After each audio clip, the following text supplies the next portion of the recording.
You want to be free. The first thing you have to think about is what kind of education should we possess? 2 words, death. 2 words, death, death. Education. 2 words, death. 2 words, death, death. Education.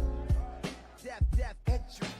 Educational system presumes you to fail. The next place is the corner, then after that jail. 2 words, death. 2 words, death, death. May appear a confusing blur of activity, each ant doing its own thing, but it can't be. Somehow the ants coordinate their actions so that large insects are overwhelmed, killed and carried back to the base. Pairs is dying and my people are suffering. The money's still low, you can see how they budgeting. Watch what comes out your mouth. People are suffering. It's elementary, they want us all gone eventually. Pairs is dying, people are suffering. The money's still low, you can see how they Again, he's necessary in this space and time. And I know a lot of black folks, their go-to is like, that's why you should have voted for Kamala. No, imperialism is imperialism. If my man, Dr. Andre Benito Mountain is running McDonald's or Kalonji Changa is running McDonald's, the menu's the same. It's Big Macs. Now, Andre, I heard he can make, some crazy sauteed mushrooms on the joint. That don't work in McDonald's. That's right. You know what I'm saying? I can come through with a nice smoothie and whatnot, some ginger beer. That ain't on the menu at McDonald's. So as soon as we try to bring in our own pieces, then we'll have a grassy nose incident. Yep. You know what I'm saying? So that's not going to happen. So you can hope, wish, and think that a Kamala Harris, who herself proved that she did nothing for black people. You know what I'm saying? Already, but all of a sudden it's like you vote for her and everything's going to change. Unfortunately, I prefer a Donald Trump right now because we have to be clear about what it is we're up against. Sexual assault is what it is, no matter how you dress it up. You know what I'm saying? Whether the victim is kissed or they bought them flowers or whatever the case is, the objective is not to be assaulted. And that's what's going on. And it's, I really appreciate it. I don't like it. Don't get it twisted. And no, I'm not saying that, I'm for Trump. No, I'm not. But I'm for my people. And my people need to, as my grandmother used to say, use their head for more than a hat rack. We're going to give riot warning. We're going to try to get compliance, but this is now effectively a riot. 49 hours declaring it a riot. 5 to 50 be advised, Capitol Police 1 advised they're trying to breach and get to the Capitol.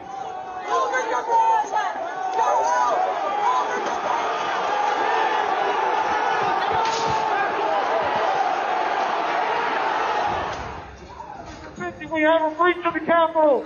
Breach of the Capitol!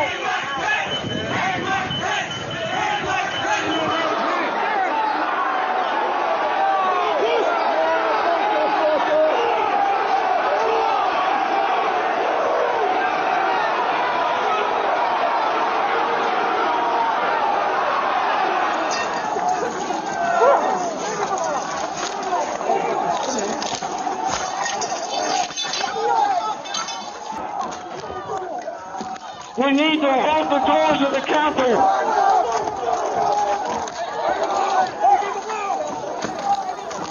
I need public support.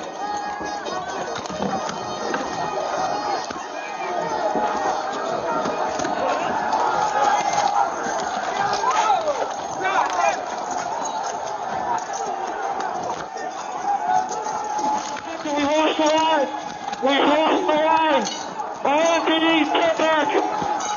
All MPD, step back up to the upper deck! All MPD, step back to the upper deck!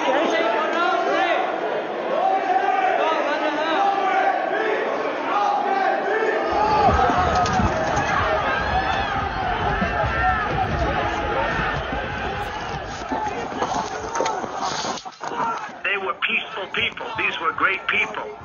The crowd was unbelievable. And I mentioned the word love, the love in the air. I've never seen anything like it. But there's a lot of people who use the term, man, they're playing in our face when it comes to pardoning the January 6th rioters But yet, when people say they're going to protest now, they're saying, you will be arrested. You will be arrested. But y'all let people walk all through the Capitol. They went to jail, and then you let them out. Man, listen, it was like Planet of the Apes. We sitting there watching it, white folks crawling all up and down the building.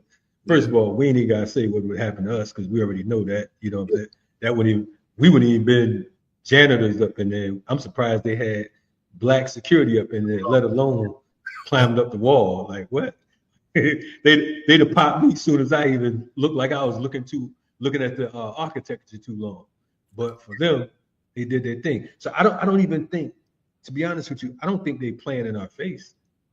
I think that because I think that we're under some weird illusion that they have to trick us.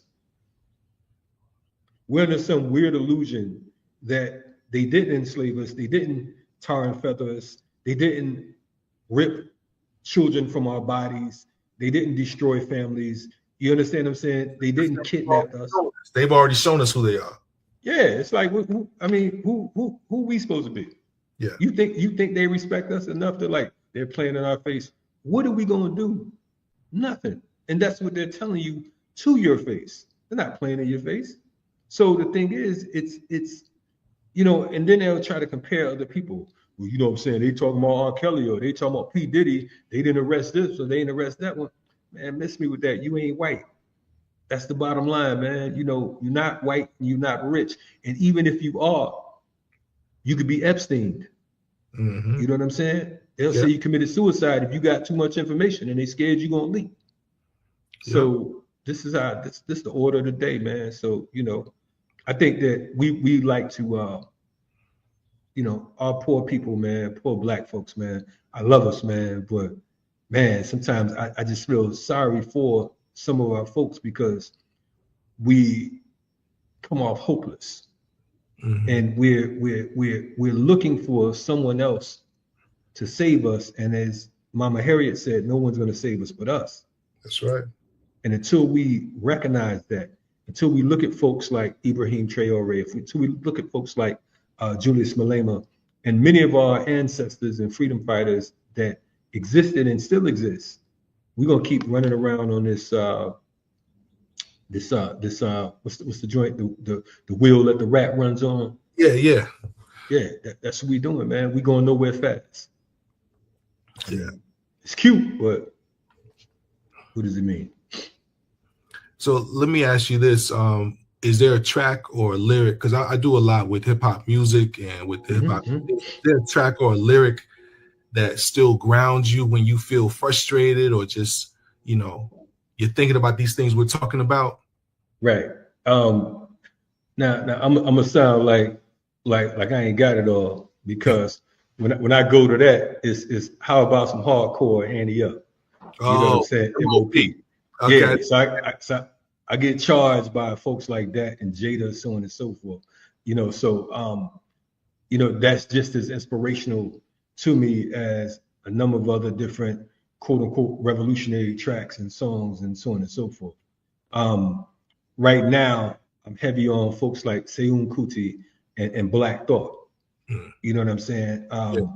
Because it is a level of balance. So, you know, of course, I'm still going to reach out, you know, to a lot of the old school joints. Of course, I'm still bumping DPs. Shout out to them as the comrades, so on and so forth. But I think that part of one of the issues that I have is because I'm involved. I know a lot of the artists personally. It's difficult to separate sometimes the man from the music. Yeah. You know what I'm saying? I love Public Enemy, but Chuck D working in the State Department don't fit with me. You know what I'm saying? Him going from, I got a letter from the government the other day, you know what I'm saying? To getting a letter from the government and, you know, being up in the mix. Yeah. You know, that's it's heartbreaking. And I know Chuck D, and I'm not trying to bomb on him, but I got to keep it a buck. You know what I mean? So for me, I'm inspired. unfortunately, I think that sometimes for me, I look at, you know, some of the music as for entertainment purposes only. You know what I'm saying? It inspires, because there's still some very dope artists out there that they get down and keep me motivated. But you know, being at war, you know, I understand that everything is political. So whether it's for entertainment purposes or not, it's still political. But the thing is, we have to ask ourselves, who does it benefit? You know what I mean? So again, all of that old stuff that was done, it benefits us. But then we look and we say, okay, boom, you know, it's like being on a train. You can talk to a person, you and I can get on a train, and you might decide that you have to get off in DC and I have to get off at New York. So at some point we have to part ways. Yeah, we have to separate.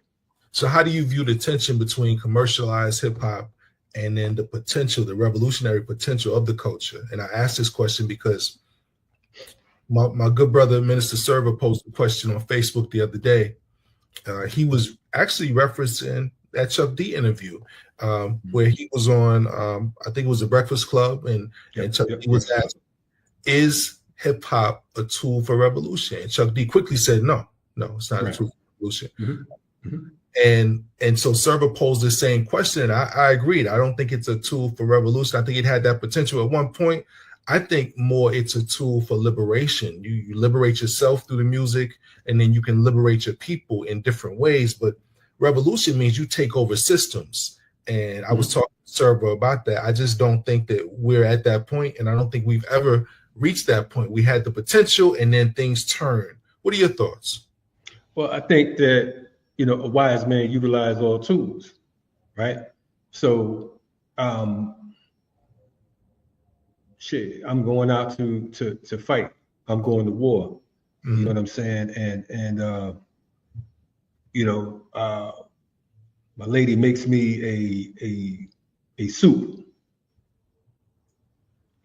The soup might not be used in the war, but that soup will help to empower and energize me to get what it is I need done.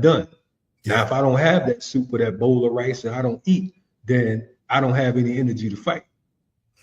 You know what I'm saying? So I won't dismiss it as not being a tool for revolution, because anything can be a tool for revolution to a great extent. It's all in the eyes of the beholder and how creative you are. You know, we utilize something called creative resistance.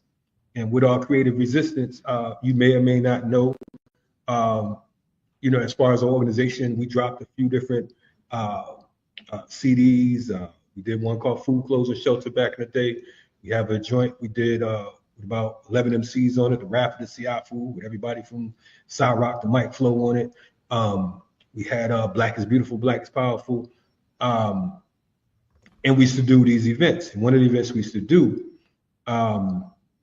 is where I say, rise in power and salute to our brother Drez the Beatnik.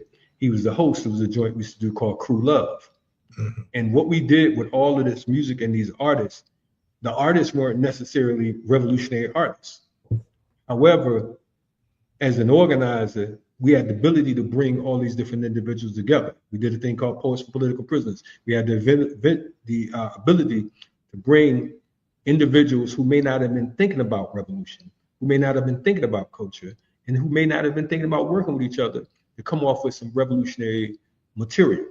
Now, there's a difference between a revolutionary and a revolutionary act, right? We got some folks, we heard the young brother, Rodney Hinton Jr., who killed a cop up in Ohio because the cop killed his son. Yeah. Some folks was comparing them to Nat Turner. I think that's ridiculous. You know what I'm saying? Some people want to call him a revolutionary. He wasn't a revolutionary. It was a revolutionary act because he got sick and tired of being sick and tired. They killed his son. It was a personal thing. Yeah. He didn't write a manifesto and say, listen, this is what people, so on and so forth. That was a personal situation. Now, again, it was a revolutionary act. It don't mean that we take him and we make him Malcolm X, or like I heard a sister trying to debate me talking about he's the new Nat Turner. I mean, I don't know where that comes from. However, we utilize whatever tools we could to get across the point. Now, to Chuck D, again, we can't take nothing from them when it comes to hip hop. You know, I believe it was a politician or a sports reporter who told one of the basketball players to shut up and dribble. Yeah. Sometimes you got to shut up and rap. You know what I'm saying? When you have a platform like the Breakfast Club and you're Chuck D, then you utilize that time, because I know you supported folks like Mumia Abu-Jamal. Yeah. You utilize that time to say, listen, and explain it further, and not just write it off as a whole, because that's what the enemy, that's what the state wants to say, especially when you have been working with the state in regards to whatever cultural department they're talking about, they're putting together, whatever the case is. You know what I mean? So we have to be able to utilize our time wisely. I'm on this show right here talking about hip hop, but how can I talk about hip hop without inserting something in regards to freedom fighting? Yep, and organizing. Yes. So I work in education, and probably been working about 25 years in education, and have seen it go through trends, and different innovations have been brought in, and then things have gone to the wayside. You know, education tends to hop on what's trendy. What are your thoughts about the state of education, particularly public education? State of public education, again, you know, your mind is the weapon. You know what I mean? You have to be creative. I taught in public school myself for 9 years. Started a program called Hip Hop University Cultural Initiative. And I started a program called Hip Hop for Health. This is back in the early 2000s, right? Now, I wanted to teach about revolution because I'm about that, right? So there's one particular school I taught at. It was an alternative high school. Now I'm at this alternative high school, and we have folks who are juniors, and they literally can't read. You know what I mean? They're being passed along because, to a great extent, they are, in some cases, they're thought of as bullies. You got teen moms, teen fathers, children that were, they've been arrested, so on and so forth, blah, blah, blah. So what I did is I created this program, Hip Hop University, and it became an elective inside of the school.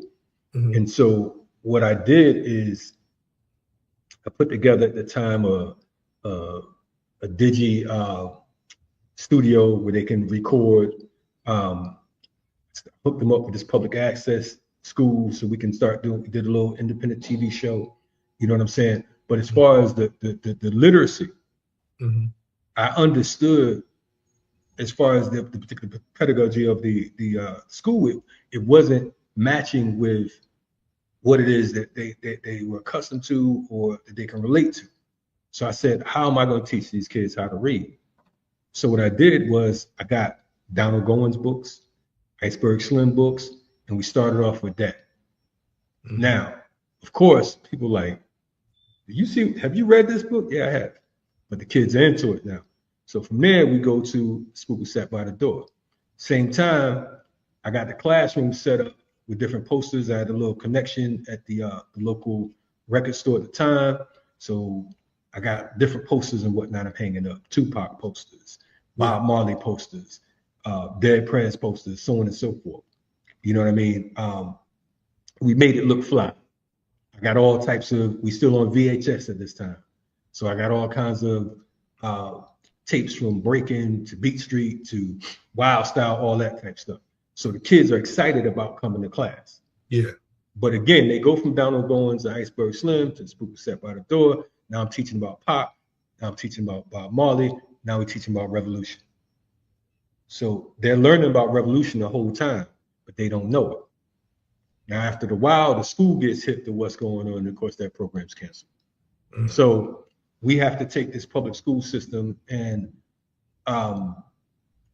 one thing that UEP Newton of Black Panther Party said, he said, power is the ability to define phenomena and make it act in a desired manner. So we have to be able to define it and make it act in a desired manner. We have to control our own destiny. We are creative as African people. We are creative as Black people. So we have to be able to tap in and see, okay, boom.